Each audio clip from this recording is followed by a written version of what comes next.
హైదరాబాద్లో డాక్టర్ నుంచి 14 కోట్లు కొట్టేసిన సైబర్ నేరగాళ్లను పోలీసులు పట్టుకున్నారు. స్టాక్ మార్కెట్లో పెట్టుబడుల పేరుతో సైబర్ నేరగాళ్లు బురిడీ కొట్టించారు. అందమైన అమ్మాయి ఫోటోలతో డాక్టర్ను బురిడీ కొట్టించారు సైబర్ నేరగాళ్లు. ఫేస్బుక్లో మెసేజ్ పెట్టి ట్రాప్ చేసింది ఓ మహిళ. తాను ఒంటరి అని, కంపెనీలో పనిచేస్తానని పరిచయం చేసుకుంది లేడీ. స్టాక్ మార్కెట్లో తమ కంపెనీ పెడితే అధిక లాభాలొస్తాయని నమ్మించింది లేడీ.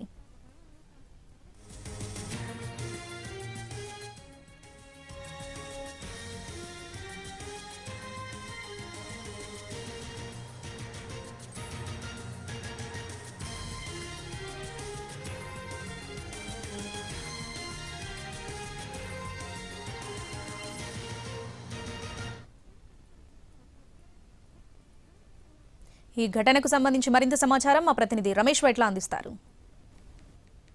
నేరగాళ్లు హైదరాబాద్ సంబంధించిన ఒక డాక్టర్ని మొత్తంగా బొరిడి కొట్టించారు. దాదాపు 14 కోట్ల రూపాయలు కొట్టేయడం జరిగింది. అయితే ఈ కేసు సంబంధించి అటు సైబర్ సెక్యూరిటీ బ్యూరోలో కేసు నమోదైంది. దీనికి సంబంధించి పురోగతి ఉంది. దీంట్లో ఇప్పటికీ ఒక 4 అరెస్ట్ చేశారు. అయితే ప్రధాన నిందితుడు ఎక్కడి నుంచి ఆపరేషన్ చేశారు, ఎలా ఆపరేషన్ చేశారు, అసలు దీని వెనకాల ఏం జరిగిందనే విషయం చెప్పడానికి ప్రసాద్ మనతో ఉన్నాడు. సో చెప్పండి, నిజంగా ఈ వ్యవహారం మొత్తంలో ఏం జరిగింది? అంటే యాక్చువల్గా మనకి ప్రాథమిక ఆధారాల ప్రకారం ఏంటంటే, ఎవరైతే ఫస్ట్ ఈ వాట్సాప్ ద్వారా ఈ ట్రేడింగ్ అని చెప్పి చార్జ్ చేశారో అవన్నీ కూడా మనకి కంబోడియా ఐపీస్ వచ్చినాయి. అంటే కంబోడియాలో ఉన్న ఫ్రాడ్ సెంటర్స్ నుంచి జరిగినట్లుగా తెలుస్తుంది. ఇక్కడ ఇండియాలో ఏంటంటే అంత అకౌంట్స్ ప్రొవైడ్ చేయటం, ఆ అకౌంట్స్లో పడిన అమౌంట్ని అక్కడ కంబోడియాలో ఉన్న చైనీస్ మెయిన్గా ఈ చైనీసు వీటన్నిటిని డైవర్ట్ చేసుకొని వేరే కంట్రీస్కి తీసుకుపోవడం ఇది జరుగుతూ ఉంది. మనం ఇక్కడ రీసెంట్గా ఏంటంటే ఒక 3 అకౌంట్ హోల్డర్స్ని, ఒక ఏజెంట్ని అరెస్ట్ చేయడం జరిగింది. ఈ 3 అకౌంట్ హోల్డర్స్లో ఒక అతను మనీరామ్ అని ఉన్నాడు.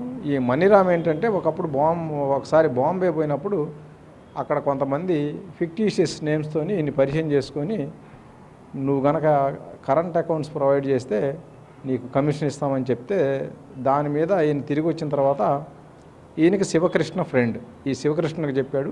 శివకృష్ణ ఏంటంటే ఆయన ఫ్రెండ్ బ్రహ్మనాయుడు అని, ఇంకొక అతను పవన్ కళ్యాణ్ అని వీళ్ళకి చెప్పి, వీళ్ళ చేత పవన్ కళ్యాణ్ ఒక అకౌంట్ 2-3 అకౌంట్లు, బ్రహ్మనాయుడు 2 అకౌంట్లు, ఈ మనీరామ్ అనే ఆయన ఒక అకౌంటు, ఇట్లా కరెంట్ అకౌంట్స్ ఓపెన్ చేసి ఈ శివకృష్ణ అండ్ మనీరామ్ ఈ అకౌంట్ హోల్డర్స్ని తీసుకొని బాంబే పోయి ఈ అకౌంట్స్ అన్నీ వాళ్ళకి ఆ డీటెయిల్స్ ఇచ్చి, ఆ బాంబే నుంచే ఈ ట్రాన్సాక్షన్స్ అన్నీ రూట్ చేయించారనమాట. అంటే బాంబేలో ఆ వ్యక్తులు ఎవరో ఏంటి అనేది ఇప్పుడు వెరిఫై చేస్తున్నాము. ఆ బాంబే వాళ్ళు కొంతమంది వేరే వాళ్ళ ద్వారా ఫోన్తో కాంటాక్ట్ ఉండి ఈ డీటెయిల్స్ అన్నీ వేరే వాళ్ళకి ఇచ్చి అక్కడ నుంచి ట్రాన్సాక్షన్ జరిగినాయి.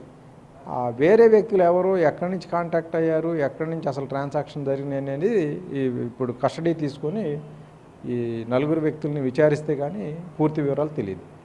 ప్లస్ చూసినట్టయితే దీనికి సంబంధించి ఇంకా ఫర్దర్ ఇన్వెస్టిగేషన్ కొనసాగుతుంది. మెయిన్ అక్యూర్ మాత్రం కంబోడియాలో ఉన్నట్లుగా అధికారులు గుర్తించారు. అయితే కంబోడియా నుంచి ఆపరేషన్ మొత్తం జరిగింది. కంబోడియా నుంచి ఇక్కడికి ఆపరేషన్ చేసి దాదాపు 14 కోట్ల రూపాయలు డాక్టర్ నుంచి కొట్టేయడం జరిగింది. దాంతోపాటుగా చూసినట్టయితే ఇక్కడ ఏదైతే డాక్టర్ దగ్గర నుంచి సైబర్ సంబంధించి అకౌంట్స్ ఎవరైతే కరెంట్ అకౌంట్స్ ఇచ్చారో వాళ్ళందరూ కూడా తెలుగు వాళ్ళని చెప్తున్నారు. ఇప్పటికీ 4 ఇచ్చేస్తారు.